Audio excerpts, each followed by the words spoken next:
Hello বন্ধুরা, আপনারা সবাই কেমন আছেন? আজকে আমি রান্না করব কচুর শাক। কচুটা সিদ্ধ করে নিয়েছি, এদিকে রসুন থেতো করে নিয়েছি, এদিকে আমার কড়াই গরম হয়ে গিয়েছে। এবার আমি এখানে তেল দিয়ে দিচ্ছি।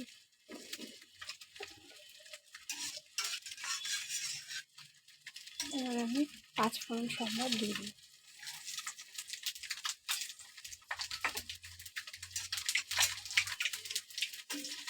এবার আমি কচুর শাকটা এখানে দিয়ে দিচ্ছি।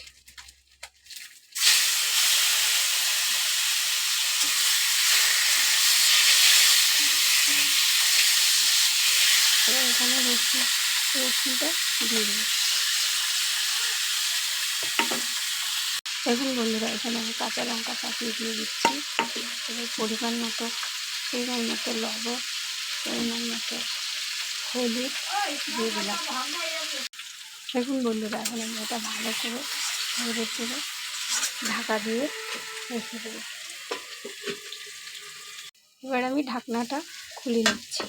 দেখুন বন্ধুরা, আমার কচুর শাক হয়ে এসেছে।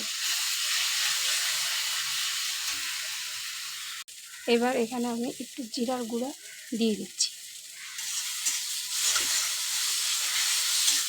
এবার এখানে আমি সামান্য পরিমাণ চিনি দিয়ে দিচ্ছি। দেখুন বন্ধুরা, আমার কচুর শাক হয়ে গিয়েছে। এবার আমি এটাকে নামিয়ে নেব।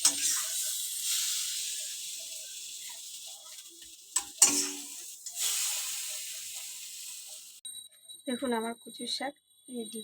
এভাবে আপনারাও খেয়ে দেখবেন, আর ভালো লাগলে অবশ্যই একটা লাইক সাবস্ক্রাইব করবেন।